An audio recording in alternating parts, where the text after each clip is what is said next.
سوال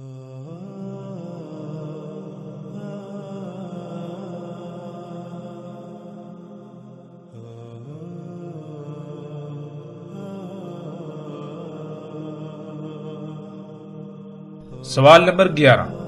ناظرین، ایک مقام پر دجال کو دیوقامت اور بڑی جسامت والا انسان قرار دیا جاتا ہے جو لوہے کی زنجیروں میں مضبوطی سے جکڑا ہوا تھا، تو وہیں دوسری طرف دوسرے مقام پر اسے کمزور، غمگین یعنی اپنے کیے پر پچھتانے والا، کراہتا ہوا، قابل ترس انسان یا شخص قرار دیا جاتا ہے۔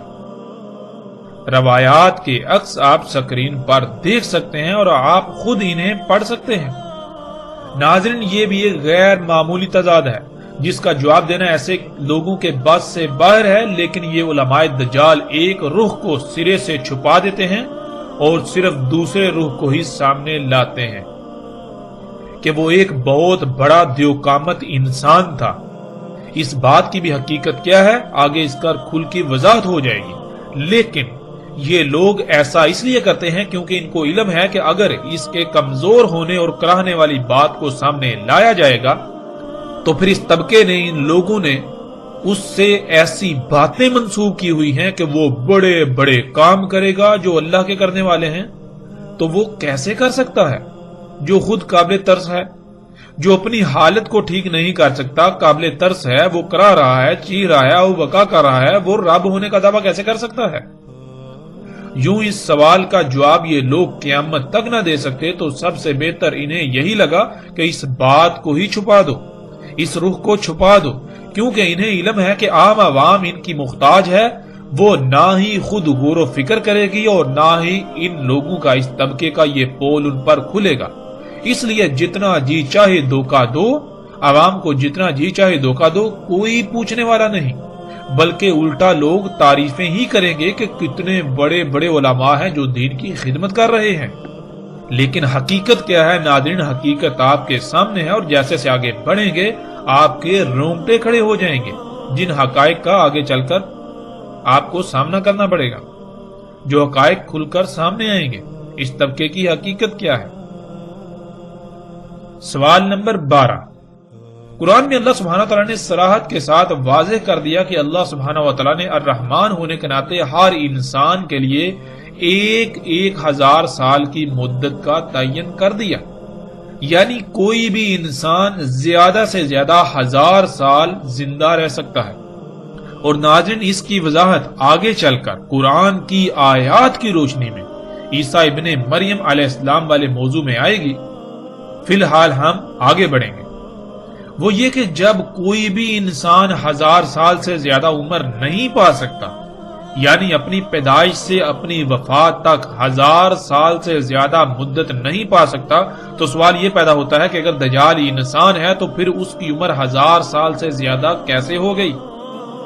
ایک طرف اللہ کہتا ہے کہ وہ اپنی سنت کے خلاف نہیں کرتا، اپنے قانون کے خلاف نہیں کرتا، اللہ الرحمن ہے، تو یہ کیسے ممکن ہے کہ اللہ اپنے ہی قانون اور سنت کے خلاف کرے اور اپنے الرحمن ہونے کی ہی نفی کر دے؟ پھر ناظرین، سوالات تو یہ پیدا ہوتے ہیں کہ اگر وہ وہاں ایک جزیرے میں قید تھا تو اسے قید کس نے، کب اور کیوں کیا؟ اگر یہ سب ایسا ہی تھا تو کیا اصحاب رسول کے اذہان میں یہ غیر معمولی سوالات پیدا نہ ہوئے؟ کیا انہوں نے اللہ کے نبی محمد صلی اللہ علیہ وآلہ وسلم سے ایسے سوالات نہ کیے کہ یا رسول اللہ صلی اللہ علیہ وآلہ وسلم، اس کو قید کب کیا گیا، کس نے قید کیا اور کیوں قید کیا، اسے قتل ہی کیوں نہ کر دیا گیا؟ کیونکہ جس نے قید کیا اسے اس کی حقیقت کا علم تھا تو قید کیا نا۔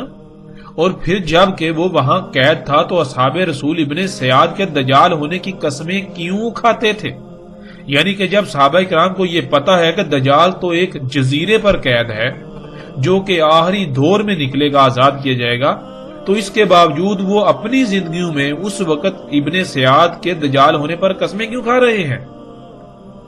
پھر ابن سیاد تو یثرب میں ہی پیدا ہوا تھا، جسے آج یہ لوگ مدینہ کہتے ہیں، اور انہی کے سامنے پلا بڑا۔ کیا انہیں یہ سب علم نہیں تھا کہ دجال تو ایک جزیرے میں پہلے سے قید ہے اور دجال تو مدینہ اور مکہ میں داخل نہیں ہو سکتا، لیکن ابن سیاد مدینہ میں پیدا ہوا، اس کی موت ہوئی اور مکہ میں بھی آتا جاتا ہے۔ ناظرین، کیا کبھی آپ نے ان پہلوؤں پر غور کیا؟ کبھی آپ نے غور و فکر کیا، یا پھر آپ آنکھیں بند کر کے اسی علماء دجال طبقے کے پیچھے بھاگ رہے ہیں؟ یہ جدھر جدھر آپ کو لے جا رہے ہیں، آپ ان کے پیچھے ادھر ادھر چلے جا رہے ہیں اپنی آنکھیں بند کر کے۔ کیا کبھی آپ نے غور کیا اس کا انجام کیا ہوگا؟ آپ کس کا نقصان کر رہے ہیں؟ ناظرین، آپ کسی کا نقصان نہیں کر رہے، صرف اور صرف اپنا ہی نقصان کر رہے ہیں۔ جب وقت آئے گا تب سوائے پچھتاوے کے کچھ نہیں رہے گا۔ آج وقت ہے، خدارا اپنی آنکھیں کھولیے، ورنہ بعد میں ہلاکت کے سوا کچھ سامنے نہیں آئے گا۔ آگے بڑھتے ہیں ناظرین، سوال نمبر 13۔ ناظرین، جب یہ واقعہ مدینہ کا ہے اور ایسے موقع کا ہے جب مدینہ کے تقریباً تمام انصار و مہاجرین موجود تھے، تو کیا صرف فاطمہ بنت قیس ہی ایسی تھی کہ جن کو یہ روایت یاد رہی؟ حالانکہ یہ تو ایک ایسا واقعہ تھا جو نہایت عجیب و غریب تھا، اور اس کو کبار اصحاب رسول کو ضرور بیان کرنا چاہیے تھا، لیکن ہمیں ایسا کچھ نہیں ملتا۔ صرف ایک ہی عورت سے یہ واقعہ منسوب ہمیں ملتا ہے۔ آخر اس کی وجہ کیا ہے؟ سوال نمبر 14۔ سوال یہ پیدا ہوتا ہے کہ جب جساسہ دجال کے لیے جاسوسی کرتا تھا، جس سے ثابت ہوتا ہے کہ دجال خبروں کے لیے جساسہ کا محتاج تھا، تو پھر دجال نے جو سوالات کیے وہ تمام کی تمام خبریں جن کا تعلق قطعی غیب سے تھا، ان کا علم اسے کس طرح ہو گیا؟ جیسا کہ ایسے نظریات سے تو بالکل واضح ہو جاتا ہے کہ ایسے تمام کے تمام لوگوں کے نزدیک جو دجال کو ایک معین شخصیت اور وہاں جزیرے پر قید سمجھتے ہیں، ان کے نزدیک ایک شخص جو کہ دجال ہے وہ بھی علم غیب رکھتا ہے، علم غیب رکھتا تھا۔ تو دوسری طرف انہی لوگوں کا عقیدہ یہ ہے کہ غیب کا علم اللہ کے سوا کسی کو نہیں، تو پھر دجال جب کہ ایک انسان ہے تو اسے غیب کا علم کہاں سے ہو گیا؟ قرآن میں تو اللہ سبحانہ و تعالیٰ نے واضح کر دیا بالکل صراحت کے ساتھ کہ اللہ صرف اپنے چنیدہ رسولوں پر غیب میں سے کچھ ظاہر کرتا ہے۔ تو کیا دجال اللہ کا رسول ٹھہرا؟ کیا ناظرین کسی کے پاس اس سوال کا جواب ہے؟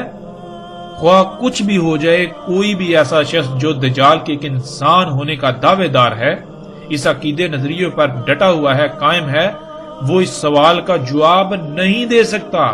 وہ قرآن کا کفر کر رہا ہے، اللہ کی آیات کا کفر کر رہا ہے، اللہ کے کلام قرآن کا الحکیم ہونے کا کفر کر رہا ہے۔ پھر ناظرین سوال نمبر 15۔ جب دجال کو سب علم ہے کہ وہ رب نہیں ہے، رب اللہ ہی ہے، اس کا انجام کیا ہے، تو اس کے باوجود وہ رب ہونے کا دعویٰ کیسے کر سکتا ہے؟ پھر ناظرین سب سے بڑی بات تو یہ ہے کہ رب کے معنی کیا ہے؟ ہمارا رب کون ہے؟ ہمارا رب اللہ ہے، یعنی ہمارا رب اللہ ہے تو اللہ ہمارا رب کیسے ہے؟ کیا اللہ نے کبھی زبان سے کہا جی میں تمہارا رب ہوں؟ رب تو کہتے ہیں وہ ذات جو کسی شے جب اس کا وجود نہیں ہوتا اسے وجود دیتی ہے، پھر اس کی تمام تر ضروریات اسے خلق کر کے مہیا کرتی ہے۔ کیا اس کے لیے فائدہ مند ہے، کیا نقصان دہ ہے؟ اس کے سواری کے ذرائع، اس کے کھانے پینے کی تمام حاجات، اس کی ضروریات پوری کرتی ہے وہ ذات، نہ کہ صرف زبان سے یہ کہنا جی میں تمہارا رب ہوں۔ آگے ناظرین سوال نمبر 16۔ جب دجال کو یہ بھی پہلے سے علم ہے کہ اسے مدینہ میں داخل نہیں ہونے دیا جائے گا، جیسا کہ جو ان لوگوں نے تراجم کیے ہوئے ان تراجم میں بالکل واضح ہے کہ دجال کو یہ علم ہے، دجال خود کہتا ہے کہ مجھے مدینہ میں داخل نہیں ہونے دیا جائے گا، مدینہ کے ہر رستے پر ملائکہ مامور ہوں گے، تو علم ہونے کے باوجود دجال مدینہ جانے کی کوشش کیوں کرے گا؟ یعنی ناظرین اگر آپ کو یہ یقین ہو، آپ کو پہلے سے یہ بتا دیا جائے کہ آپ یہ کام نہیں کر سکتے، یہ ممکن نہیں، اور آپ خود تسلیم کر رہے ہوں کہ آپ یہ کام نہیں کر سکتے، آپ خود تسلیم کر، اس کے باوجود آپ وہی کام کیوں کریں گے؟ کیا اس کا کوئی جواب ہے؟ سوال نمبر 17۔ جساسہ نے اس جزیرے پر موجود محل میں جانے کو کہا جس میں دجال قید تھا۔ یہاں سوال یہ پیدا ہوتا ہے کہ کیا کسی جزیرے پر تعمیر شدہ محل موجود ہے؟ اور پھر یہ بھی نہیں کہا جا سکتا کہ اللہ نے اس محل کو دنیا کے انسانوں سے چھپا کر رکھا ہے، کیونکہ اصل بات تو یہ سامنے آتی ہے کہ اس جزیرے تک کسی کی رسائی نہیں، اور اگر کسی کی رسائی ہو جائے تو وہ نہ صرف اس محل کو دیکھ سکتا ہے بلکہ اس میں داخل بھی ہو سکتا ہے، جیسے وہ لوگ جو اس جہاز میں سوار تھے اور اس جزیرے تک پہنچ گئے، اور آج زمین کا ایک ایک انچ ایسا نہیں ہے کہ جو انسان کی نظروں کے سامنے نہ ہو۔ اوپر سیٹلائٹ گھوم رہی ہے جو پل پل پوری زمین کے انگ انگ کی تصاویر بنا رہی ہے، اور اسی سیٹلائٹ کے بنائے ہوئے نقشے کو نہ صرف آج لوگ دیکھتے ہیں، استعمال کرتے ہیں، بلکہ وہ دنیا کا واحد مصدقہ ترین نقشہ ہے جسے گوگل ارتھ کا نام دیا جاتا ہے۔ سمندروں میں کوئی چھوٹے سے چھوٹا بھی جزیرہ ایسا نہیں ہے جس پر آج انسان جا نہ چکا ہو۔ اس کے باوجود نہ ہی کوئی ایسا محل کہیں ملتا ہے، اور نہ ہی کوئی ایسا شخص، اور نہ ہی کوئی ایسا جانور جسے جساسا کا نام دیا گیا۔ تو ناظرین، آخر ایسا کیوں؟ آخر وہ جزیرہ آج کہاں گیا؟ وہ محل کہاں گیا؟ اور اس میں قید دجال کہاں گیا؟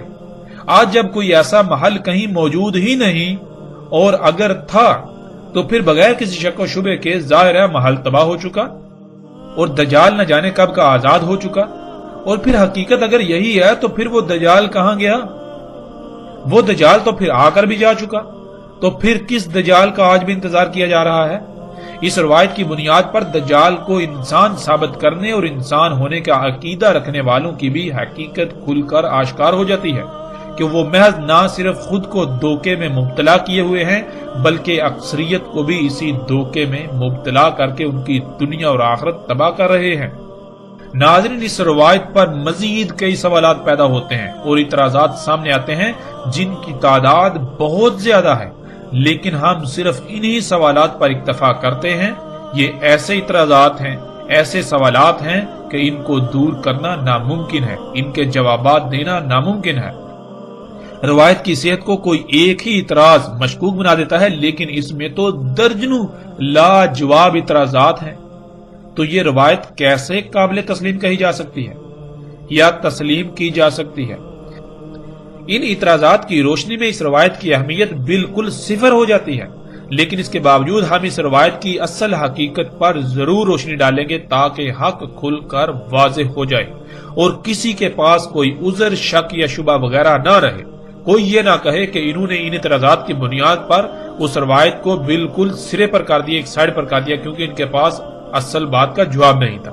یعنی کہ ہم کسی کے پاس الحمدللہ ایسا کوئی بہانہ بھی نہیں رہنے دیں گے۔ ناظرین، جن جن کتب میں یہ روایت بیان کی گئی ہے، جب ان تمام مقامات کو سامنے رکھا جائے اور اگر اللہ سبحانہ و تعالیٰ کی طرف سے خالص علم حاصل ہو تو اس کو سمجھنے میں رائی برابر بھی مشکل پیش نہیں آتی۔ لیکن افسوس کی بات تو یہ ہے کہ ہم اللہ سبحانہ و تعالیٰ سے رجوع کرنے کے بجائے اپنی خواہشات کی تکمیل میں ساری محنت ضائع کرتے ہیں۔ لوگ حق کی تلاش کی بجائے جو ان کے اپنے نظریات ہوتے ہیں، جو ان کے اپنے عقائد ہوتے ہیں، انہیں علم ہوتا ہے کہ یہ باطل نظریات و عقائد ہیں، اس کے باوجود وہ اپنے باطل نظریات کو ہی حق ثابت کرنے اور دوسروں پر زبردستی مسلط کرنے کی کوشش میں لگے رہتے ہیں۔ ان تمام تر سوالات کے برعکس ناظرین، اب ہم آتے ہیں اس روایت میں جو واقعہ بیان ہوا اس کی حقیقت کی طرف۔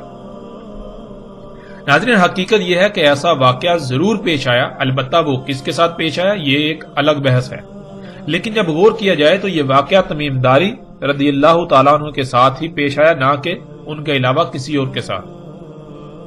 جب ہم آگے بڑھیں گے، ذوالقرنین علیہ السلام کے موضوع پر جب بات ہوگی، یاجوج اور ماجوج کے موضوع پر بات ہوگی، تو پھر مزید ہم پر حقائق کھل کر سامنے آئیں گے جن کی روشنی میں بھی اس روایت کی حقیقت مزید واضح ہو جائے گی کہ ذوالقرنین علیہ السلام کون تھے۔ آگے آئندہ ایک ساتھ میں اس پر تفصیل سے بات ہوگی کہ ذوالقرنین سلیمان علیہ السلام تھے جنہوں نے ایک نہیں بلکہ 3 رکاوٹیں بنائی تھیں، 3 جو سد ہیں وہ تعمیر کی تھی۔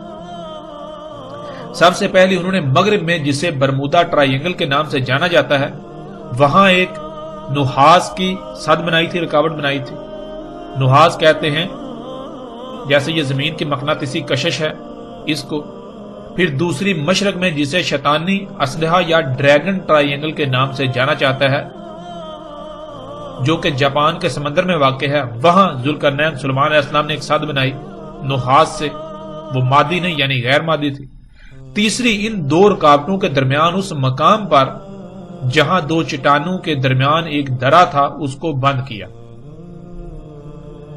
ناظرین، اس پر تفصیل کے ساتھ آگے چل کر بات ہوگی ذوالقرنین علیہ السلام اور یاجوج اور ماجوج کے موضوع پر آئندہ ایک ساتھ میں۔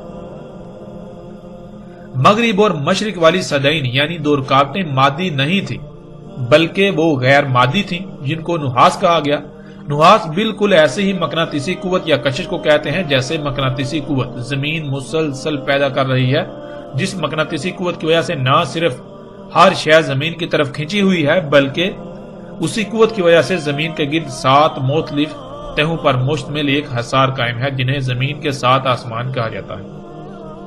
زمین کی مقناطیسی قوت کا ایک نارتھ یعنی شمال پول ہے اور ایک ساؤتھ یعنی جنوبی پول ہے۔ زمین کی مقناطیسی قوت کے شمال اور جنوب پول کی وجہ سے کمپاس کی سوئی کا رخ شمال اور جنوب کی طرف رہتا ہے۔ کیونکہ کمپاس میں موجود مقناطیسی ٹکڑا جس پر سوئی چپکی ہوتی ہے اس کو دونوں طرف سے زمین کی مقناطیسی قوت مخالف سمت میں دھکیلتی ہے۔ جیسے مقناطیس کے دو ٹکڑوں کو ایک ہی سمت میں آمنے سامنے لایا جائے تو ایک دوسرے کو دور دھکیلتے ہیں، بالکل اس طرح کمپاس میں موجود مقناطیسی ٹکڑا اس ٹکڑے کو دونوں طرف سے زمین کی مقناطیسی قوت مخالف سمت دھکیلتی ہے جس سے اس کا رخ شمال اور جنوب کی طرف ہو جاتا ہے اور سوئی وہیں ٹھہر جاتی ہے۔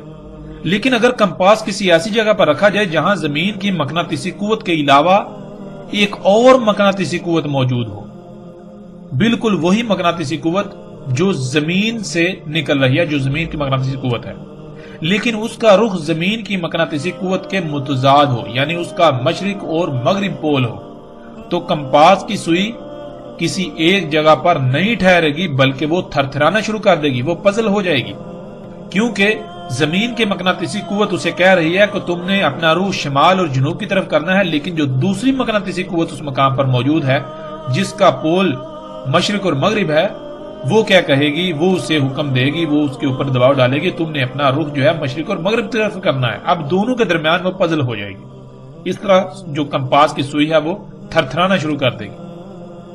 ناظرین، اب تصور کیجئے کہ آپ کے پاس ایسی مقناطیسی قوت پیدا کرنے کی صلاحیت ہو اور آپ ایسی مقناطیسی قوت یعنی نحاس خلق کریں جس کا ایک پول مشرق اور دوسرا مغرب کی سمت ہو، یعنی زمین کے پولز کے متضاد ہو، تو زمین کی مقناطیسی قوت اور آپ کی خلق کردہ مقناطیسی قوت کے عین وسط میں اگر کوئی انسان پہنچ جائے یا کوئی بھی شے پہنچ جائے تو وہ شے وقت کی قید سے آزاد ہو جائے گی، اس کے لیے ماضی، حال، مستقبل ختم ہو جائے گا۔ اگر آپ اس نقطے پر پہنچ جائیں تو آپ وقت کی قید سے آزاد ہو جائیں گے اور آپ ماضی، حال یا مستقبل کو جاگتے ہوئے ایسے دیکھ سکیں گے جیسے انسان رات کو خواب میں کچھ دیکھتا ہے، یعنی آپ بالکل ایک ایسی کیفیت میں چلے جائیں گے جیسے کہ آپ خواب دیکھ رہے ہوتے ہیں، لیکن حقیقتاً وہ خواب نہیں ہوگا، آپ حقیقتاً وہ سب کچھ دیکھ رہے ہوں گے لیکن وقت کی قید سے آپ آزاد ہو چکے ہوں گے۔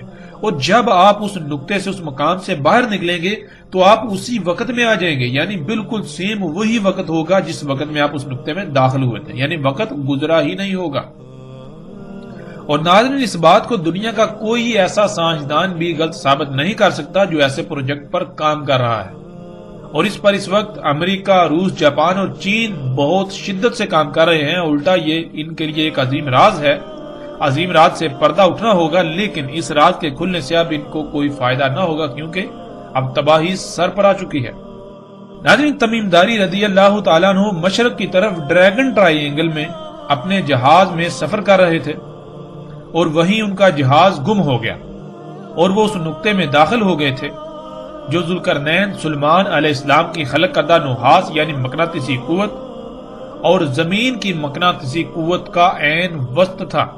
جب وہ اس نقطے میں داخل ہوئے تو وہ وقت کی قید سے آزاد ہو گئے اور انہوں نے مستقبل کو اپنی آنکھوں سے جاگتے ہوئے بالکل ایسے دیکھا جیسے کہ آپ خواب دیکھتے ہیں۔ آج جو کچھ ہو رہا ہے وہ سب انہوں نے اپنی آنکھوں سے دیکھا، بالکل ایسے ہی جیسے کہ خواب دیکھا جاتا ہے، یعنی کہ جیسے آپ خواب دیکھتے ہیں بالکل اس طرح انہوں نے مستقبل کو اپنی آنکھوں سے دیکھا۔ وہ اس وقت عیسائی تھے اور یہی ان کی محمد صلی اللہ علیہ وآلہ وسلم پر ایمان لانے کی بھی وجہ بنی۔ جو کچھ انہوں نے اپنی آنکھوں سے دیکھا تھا، یعنی ان کے ساتھ جو واقعہ پیش آیا تھا، وہ اگر کسی سے بھی بیان کرتے تو اس وقت کوئی بھی ایسا شخص نہیں تھا جو ان کی اس بات کو سمجھنے کی صلاحیت رکھتا سوائے محمد رسول اللہ صلی اللہ علیہ وآلہ وسلم کے۔ بلکہ اگر وہ کسی سے ایسی بات کرتے بھی تو ان کو پاگل کہا جاتا اور ان کا مذاق اڑایا جاتا اور ان کو تحقیر کا نشانہ بنایا جاتا، کیونکہ یہ بات کسی کی عقل میں آنے والی نہیں تھی۔ لیکن تمیم داری رضی اللہ تعالیٰ عنہ کو اس کا علم تھا کہ جو وہ دیکھ چکے ہیں، یعنی جو مستقبل انہوں نے اپنی آنکھوں سے دیکھا ہے، جو مستقبل کا مشاہدہ کر چکے ہیں، واحد محمد صلی اللہ علیہ وآلہ وسلم ہی ایک ایسی شخصیت ہیں جو نہ صرف اللہ کے رسول ہیں بلکہ ان کی بات کو سمجھنے کی صلاحیت رکھتے ہیں۔ اسی وجہ سے جب وہ واپس پہنچے تو سیدھے رسول اللہ صلی اللہ علیہ وآلہ وسلم کو یہ سارا قصہ سنایا، یہ سارا واقعہ سنایا کہ انہوں نے مستقبل کو اپنی آنکھوں سے دیکھا کہ دنیا کے کیسے کیسے حالات بدلیں گے، اور بالآخر دجال یعنی ٹیکنالوجی، جنہیں آج مشینیں اور جدید ایجادات کا نام دیا جاتا ہے یا نام دیے جاتے ہیں، پوری دنیا کو اپنے لپیٹ میں لے لے گا۔ یہ اشیاء، یہ جو دجال ہے، پوری دنیا کو اپنے لپیٹ میں لے لے گا۔ رسول اللہ صلی اللہ علیہ وآلہ وسلم یہ سارا واقعہ سننے کے بعد تمیم داری رضی اللہ تعالیٰ عنہ کو سب کے سامنے لائے اور ان کو سب کے سامنے واقعہ بیان کرنے کا کہا۔ لیکن اس سے پہلے رسول اللہ صلی اللہ علیہ وآلہ وسلم نے ان کو بتا دیا تھا کہ کیسے الفاظ استعمال کرنے ہیں، کیونکہ اگر جو کچھ دیکھا تھا وہ سب ویسے ہی بیان کیا جاتا تو کسی کی بھی عقل میں بات نہ آتی، کیونکہ اس وقت آج ان ایجادات کے بارے میں تصور کرنا بھی محال تھا۔ اس لیے اس سارے واقعے کو کیسے بیان کرنا ہے، کیسے الفاظ استعمال کرنے ہیں، رسول اللہ صلی اللہ علیہ وآلہ وسلم نے وہ تمام الفاظ تمیم داری رضی اللہ تعالیٰ عنہ کو بتائے، یعنی کہ بالکل ایسے ہی جیسے کہ ماضی میں بہت کچھ ہوا، بہت بڑے بڑے واقعات ہوئے، لیکن قرآن میں اللہ سبحانہ و تعالیٰ نے ان واقعات کو اپنے الفاظ میں بیان کیا۔ مثال کے طور پر جب قرآن یہ کہتا ہے کہ وہ جو قوم تھی جہاں ذوالقرنین علیہ السلام گئے تھے، جن کو یاجوج اور ماجوج سے بچانا تھا، وہ قوم تو کسی بھی قسم کی کوئی بات سمجھنے کی صلاحیت ہی نہیں رکھتی تھی، وہ بات سمجھنے کے قریب ہی نہیں تھی۔ لیکن اس کے برعکس قرآن میں کیا لکھا ہے؟ قرآن میں تو بالکل واضح لکھا ہے، قالوا یا ذوالقرنین ان یاجوج و ماجوج مفسدون فی الارض، انہوں نے کہا کہ یا ذوالقرنین، یاجوج اور ماجوج جو ہیں وہ تو زمین میں فساد کرتے ہیں۔ تو پھر انہوں نے یہ کیسے کہہ لیا جب وہ کوئی بات سمجھنے کے قابل ہی نہیں تھے، بات سمجھنے کے قریب، تو انہوں نے عربی میں کیسے کہہ دیا؟ نہیں، یہ ان کے الفاظ نہیں ہیں، بلکہ یہ قرآن میں اللہ کے الفاظ ہیں۔ وہ واقعہ اس وقت جو پیش آیا، اللہ سبحانہ و تعالیٰ نے قرآن جو کہ اللہ کا کلام ہے اپنے الفاظ میں اسے بیان کیا۔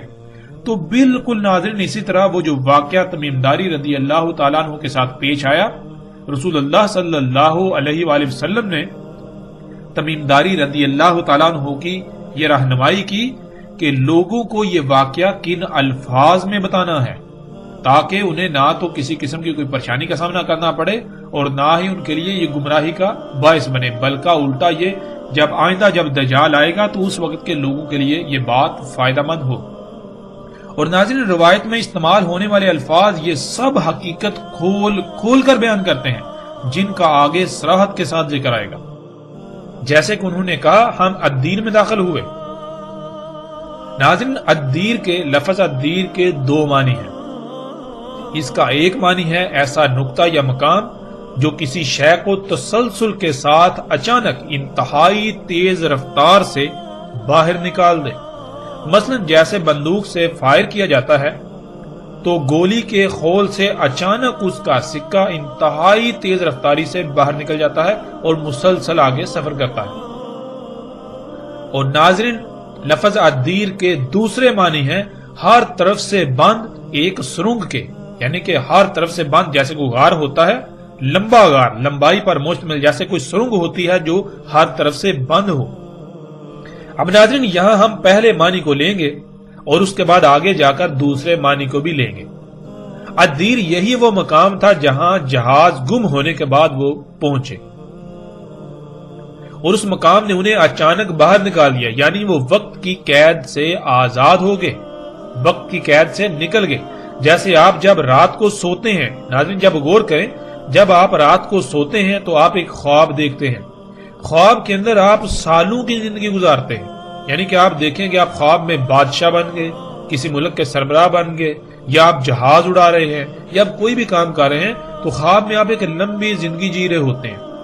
خواب میں آپ دیکھتے ہیں کہ خواب میں آپ کئی سال کا وقت گزارتے ہیں، لیکن جب آپ کی آنکھ کھلتی ہے تو حقیقت کیا نکلتی ہے کہ صرف چند لمحے ہی ابھی گزرے ہوئے ہوتے ہیں، یعنی کہ چند لمحوں میں آپ نے سالوں پر محیط وقت کو ایسے دیکھا جیسا کہ آپ کے ساتھ وہ پیش آ رہا تھا، آپ اس میں موجود تھے۔ ناظرین بالکل اسی طرح الدیر کہتے ہیں ایسے مقام کو، جب آپ ایسے مقام پر پہنچیں تو آپ یہ جو دنیاوی شعور ہے اس سے نکل کر دوسرے شعور میں چلے جائیں، جیسے خواب میں ہوتا ہے۔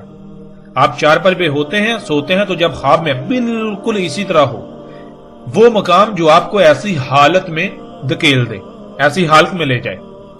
تو ناظرین تمیم داری رضی اللہ تعالیٰ عنہ جب جہاز کے گم ہونے کے بعد اس مقام پر پہنچے تو وہ وقت کی قید سے آزاد ہو گئے، یعنی کہ جیسے آپ خواب دیکھتے ہیں بالکل اسی طرح انہوں نے مستقبل کو اپنی آنکھوں سے دیکھا، بالکل ایسے دیکھا جیسے کہ اسی وقت میں وہ موجود ہیں، یعنی جیسے آپ خواب دیکھتے ہیں بالکل عین اسی طرح انہوں نے مستقبل میں آنے والے تمام حالات و واقعات کو دیکھا۔ انہوں نے مستقبل کی 14-15 صدیوں کا مشاہدہ کیا جیسے آپ خواب دیکھتے ہیں۔ انہوں نے اس وقت سے لے کر دجال تک کا وقت اپنی آنکھوں سے دیکھا کہ دنیا میں کیا کیا تبدیلیاں رونما ہوں گی، کہ کون کون سی وجوہات دجال کے نکلنے کا باعث بنے گی۔ دجال جو کہ ہر لحاظ سے واضح ہو چکا کہ یہ ٹیکنالوجی ہے، یہ موجودہ ایجادات ہیں، یہ دجال ہے جنہیں انسان اپنے لیے مسیحا یعنی فائدہ مند سمجھتا ہے، آسائشیں سہولتیں سمجھتا ہے، لیکن در حقیقت یہ تمام ایجادات مسیحا نہیں ہے، بلکہ انہی کی وجہ سے دنیا آج ہر طرح کے عذابوں، زلزلوں، سیلابوں، طوفانوں، بیماریوں، تباہیوں، مصیبتوں اور طرح طرح کی آزمائشوں کا شکار ہے، اور اسی کی وجہ سے ساتھ آئے گی، یعنی وہ عظیم زلزلہ آئے گا کہ جس میں تمام کے تمام انسان مارے جائیں گے اور زمین جہنم بن جائے گی۔ رسول اللہ صلی اللہ علیہ وآلہ وسلم کے الفاظ میں انہوں نے اس سارے واقعے کو یوں بیان کیا جسے ہم ایک مثال سے سمجھ لیتے ہیں۔ مثلا کچھ لوگ ہیں جو پہلی بار 1 سے 100 تک گنتی سیکھ رہے ہیں۔ ناظرین تصور کریں باقی سب ابھی 60 پر ہیں، یعنی 60 تک گنتی سیکھ پائے، لیکن آپ ان میں سب سے پہلے 100 تک گنتی سیکھ لیتے ہیں، یعنی کہ آپ نے 100 تک سیکھ لی۔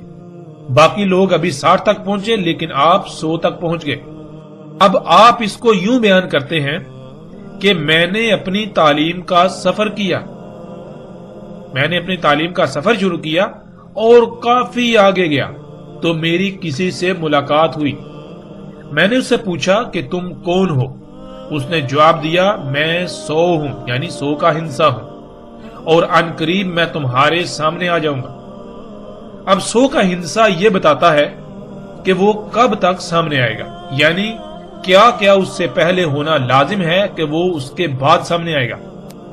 100 کا ہندسہ اب آپ سے پوچھتا ہے کیا تم نے سکول میں داخلہ لے لیا؟ اب آپ جواب دیتے ہیں ہاں۔ اب وہ پھر آپ سے سوال کرتا ہے کیا حقیقتاً ایسا ہو چکا، یعنی آپ داخلہ لے چکے؟ آپ آگے سے جواب دیتے ہیں ہاں ایسا ہو چکا، میں سکول میں داخلہ لے چکا۔ اس نے پھر پوچھا کیا 1 آ گیا؟ آپ نے کہا ہاں وہ تو آ چکا۔ اس نے پھر پوچھا کہ 10 آ گیا؟ آپ نے جواب دیا ہاں 10 بھی آ چکا۔ اس نے پھر سوال کیا کیا 60 آ گیا؟ آپ نے جواب دیا ہاں وہ بھی آ چکا۔ اس نے پھر پوچھا کیا 70 آ گیا؟ اب آپ نے جواب دیا کہ نہیں وہ ابھی تک نہیں آیا۔ تو اس نے کہا کہ اب ان قریب وہی آئے گا، یعنی کہ اب ان قریب 70 آئے گا۔ اس کے بعد 80 آئے گا، پھر اس کے بعد 90 آئے گا۔ جب 90 آ جائے گا تو میرا سامنے آنے کا وقت بالکل قریب آ جائے گا، اور جب 99 آ جائے تو اچانک میں بھی سامنے آ جاؤں گا، لیکن جب تک 99 نہیں آتا تب تک قانون میں مجھے سامنے آنے کی اجازت ہے ہی نہیں۔ ناظرین، اس مثال کو بار بار سنیے اور اس میں غور کیجئے۔ اگر آپ نے اس مثال کو سمجھ لیا تو تمیم داری رضی اللہ تعالیٰ عنہ والے واقعے کی ساری حقیقت آپ کے اوپر کھل جائے گی۔ یہ مثال اس واقعے کی ساری حقیقت کو کھول کر رکھ دے گی اور بہت ہی آسانی سے سارا واقعہ بالکل سمجھ آ جائے گا۔ بالکل یہی کہا تمیم داری رضی اللہ تعالیٰ عنہ نے کہ ان کی ملاقات دجال سے ہوئی، انہوں نے دجال کو دیکھا۔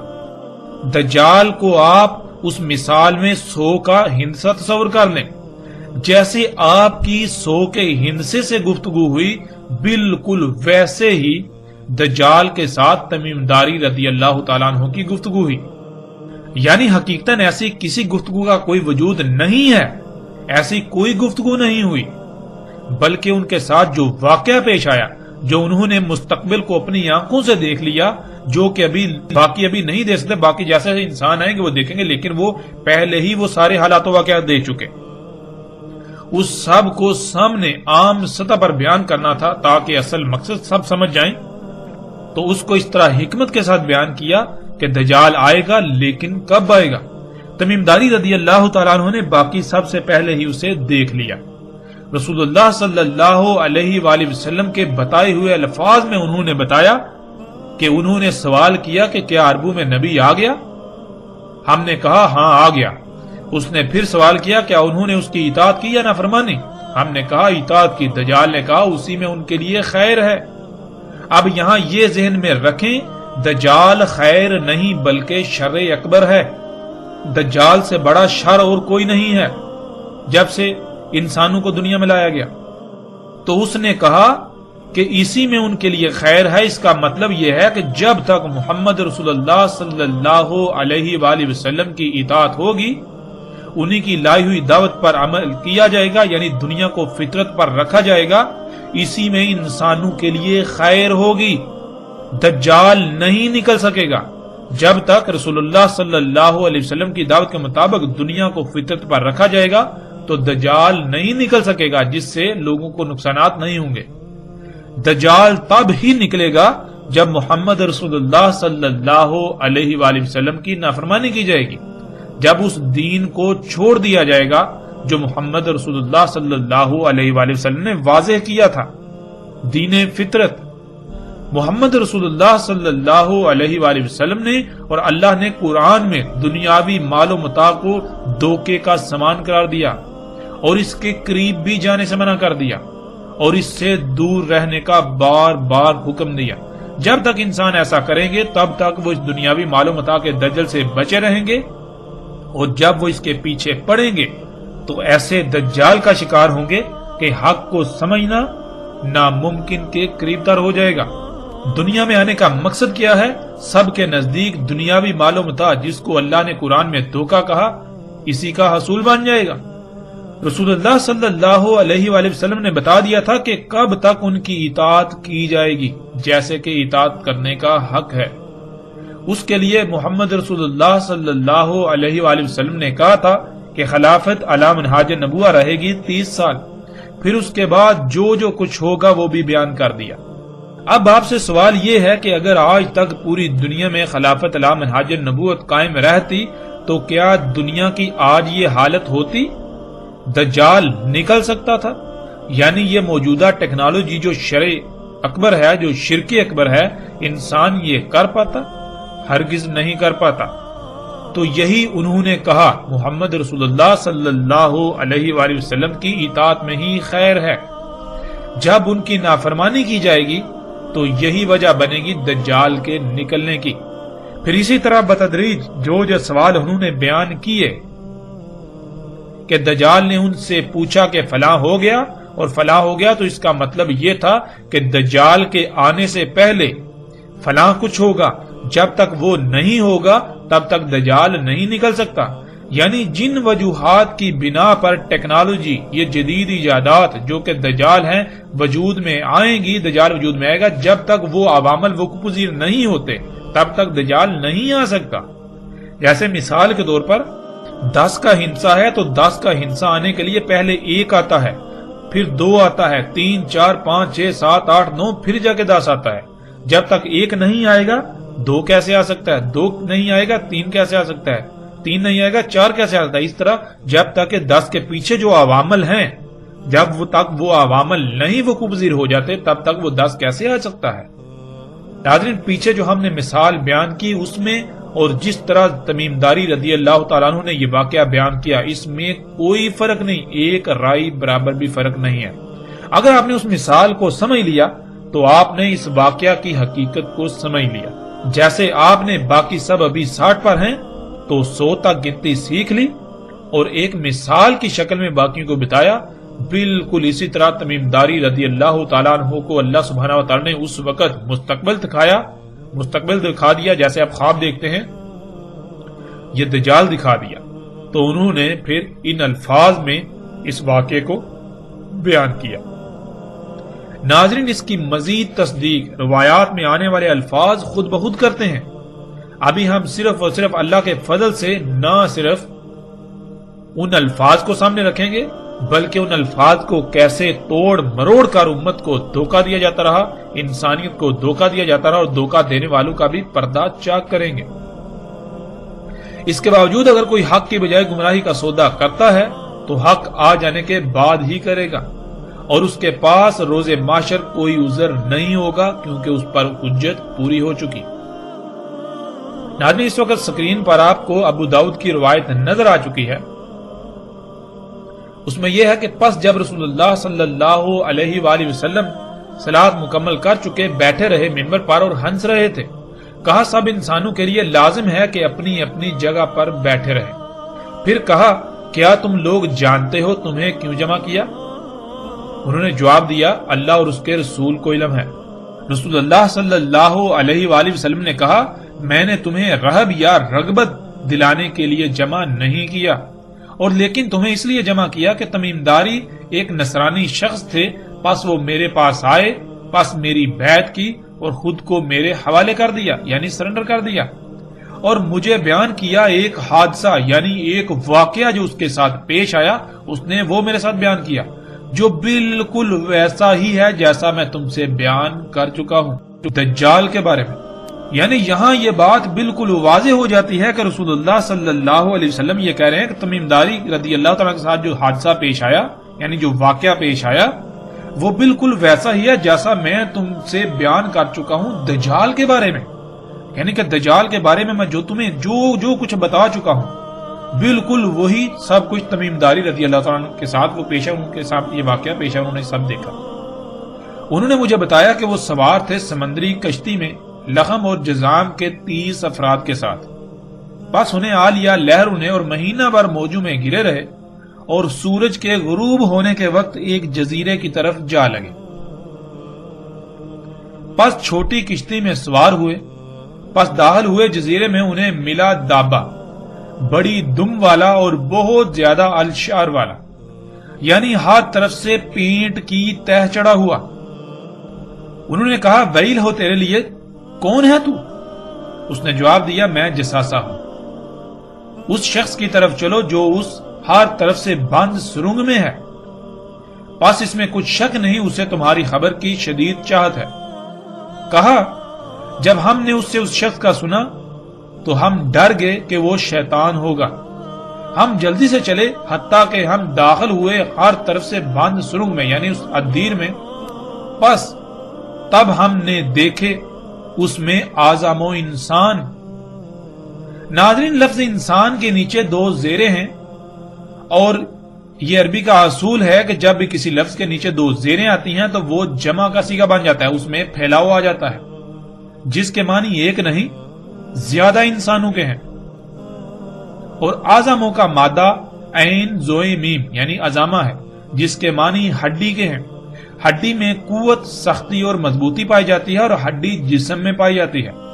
اگر جسم سے تمام کی تمام ہڈی نکال لی جائے تو جسم بے وقت و بے حیثیت ہو جاتا ہے۔ اعظم انسان کہتے ہیں ایسے انسانوں کو جو غیر معمولی قوت، طاقت، سختی، مضبوطی کے حامل ہوں۔ اگر ان انسانوں کو نکال دیا جائے تو پیچھے باقی انسانوں کی اہمیت و حیثیت بالکل ایسی رہ جائے گی جیسے جسم سے تمام کی تمام ہڈی نکال لی جائے، جیسے جسم سے تمام کی تمام ہڈی نکال لینے کے بعد جسم کی اہمیت و حیثیت رہ جاتی ہے۔ اور ناظرین، لفظ انسان کے معنی کیا ہے؟ لفظ انسان کے معنی ہے بولا ہوا، یعنی جو اپنی ہی حقیقت کو، اپنے ہی آپ کو بولا ہوا ہے۔ مثال کے طور پر آپ سے پوچھا جائے کہ آپ کون ہیں، آپ کیا ہیں، تو آپ یہ جو بشری وجود ہے، یہ جو مادی وجود ہے، اسے ہی اپنی حقیقت سمجھنا شروع کر، آپ کہیں کہ یہ میں ہوں۔